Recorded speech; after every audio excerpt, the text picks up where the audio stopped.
ಅಗ್ರಸ್ಥಾನವನ್ನು ಕೊಟ್ಟಿರತಕ್ಕಂಥ ಯಾವುದಾದ್ರೂ ಒಂದು ಪಾರ್ಟಿ ಇದೆ ಅಂದರೆ ಕಾಂಗ್ರೆಸ್ ಪಾರ್ಟಿ.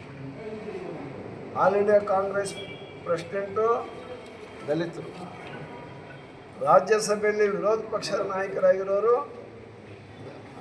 ಮಲ್ಲಿಕಾರ್ಜುನ ಖರ್ಗೆ ಅವರು 2 ಸ್ಥಾನ ಕೊಟ್ಟಿದ್ದಾರೆ ಅಲ್ವಾ. ಇಲ್ಲಿ ಕೂಡ ಎಷ್ಟು ಜನರಿಗೆ ಅವಕಾಶ ಕೊಟ್ಟಿದ್ದಾರೆ ನೋಡಿ. KPCC ಅಧ್ಯಕ್ಷರನ್ನ ಎಷ್ಟು ಜನ ದಲಿತರು ಮಾಡಿದ್ದಾರೆ. KH ರಂಗನಾಥ್ ಅವ್ರನ್ನ 2 ಸರ್ತಿ ಮಾಡಿದರು, ಪರಮೇಶ್ವರ್ ಅವರು ಮಾಡಿದರು, ಮಲ್ಲಿಕಾರ್ಜುನ ಖರ್ಗೆ ಅವರು KPCC ಅಧ್ಯಕ್ಷರಾಗಿದ್ದರು ಅಲ್ವಾ. BJP ಅವರು ಎಷ್ಟು ಸರಿ ದಲಿತರನ್ನ ಈ ರಾಜ್ಯದ BJP ಘಟಕದ ಅಧ್ಯಕ್ಷರು ಮಾಡಿದಾರಪ್ಪ. ಮಿಸ್ಟರ್ ಕಾರಜೋಳ್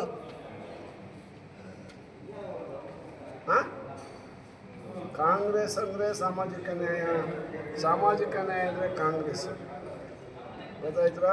ನಿಮ್ಮ ಪಾರ್ಟಿಯಲ್ಲಿ ನೀವು ಕೇಳ್ಕೊಳ್ಳಿ, ಹೇಳೋಣ ನೋಡೋಣ. BJP ಆಯಿತು, ನೆಕ್ಸ್ಟು ಮುಖ್ಯಮಂತ್ರಿ ದಲಿತರು ಮಾಡ್ತೀವಿ ಅಂತಂದು ಈಗ ಘೋಷಣೆ ಮಾಡಲಿ, ಅಥವಾ BJPಯ ಘಟಕದ ಅಧ್ಯಕ್ಷರನ್ನಾಗಿ ದಲಿತರು ಮಾಡ್ತೀವಿ ಅಂತಂದು ಹೇಳಿ ಅವರು ಅಲ್ವಾ. ನಾವು ಇಷ್ಟೆಲ್ಲ ಮಾಡಿದ್ದೇವೆ, ಕಾಂಗ್ರೆಸ್ ಇಷ್ಟೆಲ್ಲ ನಮಗೆ ಕೊಟ್ಟಿದೆಯಲ್ಲ ಅಲ್ವಾ.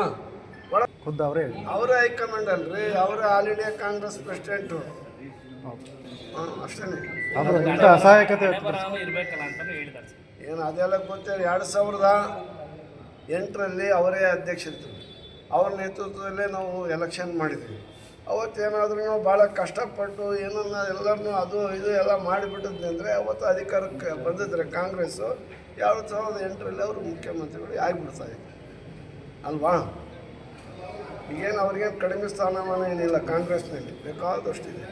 ಅವ್ರನ್ನ ಮುಖ್ಯಮಂತ್ರಿಗಳನ್ನಾಗಿ ಮಾಡುವಂಥ ಅಧಿಕಾರ ಅವ್ರಿಗಿದೆ ಅಲ್ಲ. ಅದು ಬದಲಾವಣೆ.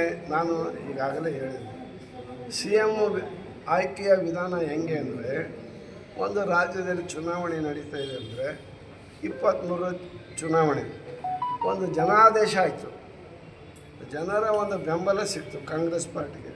ಆವಾಗಲೇ ಜನರು ಹೇಳ್ತಿದ್ರು, ಇಲ್ಲ ಮುಖ್ಯಮಂತ್ರಿ ಸಿದ್ದರಾಮಯ್ಯ ಆದರೂ ಒಳ್ಳೆಯದು ಅನ್ನೋ ಒಂದು ಇದರಲ್ಲಿ ಎಲ್ಲರೂ ಕೂಡ ಅಹಿಂದ ವರ್ಗದವರು, ಎಲ್ಲ ಇತರ ಸಮುದಾಯದವರು ಎಲ್ಲರೂ ಸೇರಿ ಕಾಂಗ್ರೆಸ್ಗೆ ಹಾಕಿದರು. ಕಾಂಗ್ರೆಸ್ಸು 135 ಸ್ಥಾನವನ್ನು ಗಳಿಸಿಕೊಳ್ತು. ಆಮೇಲೆ ಶಾಸಕಾಂಗ ಸಭೆ ಕರೀತಾರೆ, ಒಬ್ಬ ಮುಖ್ಯಮಂತ್ರಿನ ಯಾರು ಮಾಡಬೇಕು ಅಂತೇಳಿ. ಹೈಕಮಾಂಡ್ ಬರ್ತಾರೆ, ಹೈಕಮಾಂಡ್ನವ್ರು ಬಂದು ಎಲ್ಲ ಶಾಸಕರ ಅಭಿಪ್ರಾಯವನ್ನು ಪಡೀತಾರೆ.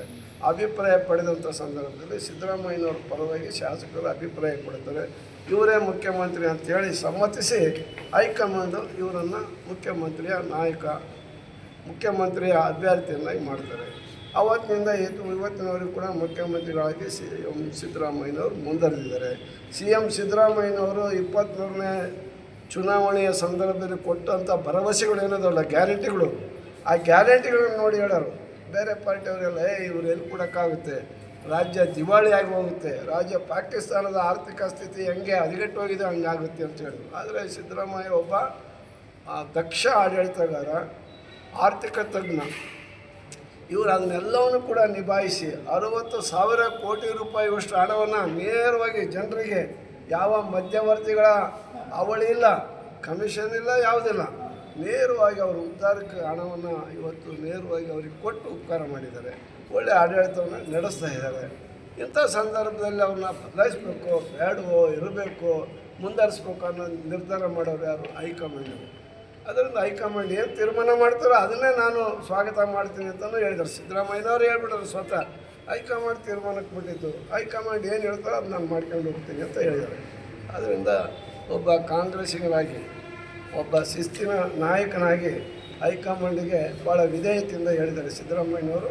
ಅದರಿಂದ ಹೈಕಮಾಂಡು ಕೂಡ ಎಲ್ಲೂ ಕೂಡ ಹೇಳಿದ್ದಾರೆ, ಎಲ್ಲಿ ಹೇಳಿಲ್ಲ ನಾಯಕತ್ವ ಬದಲಾವಣೆ ಅದು ಇದು, ಈ ಅಪಸ್ವರನೇ ಮಾತಾಡಬೇಡ್ರಿ ಅಂತ ಹೇಳಿದ್ದಾರೆ ಅವರು.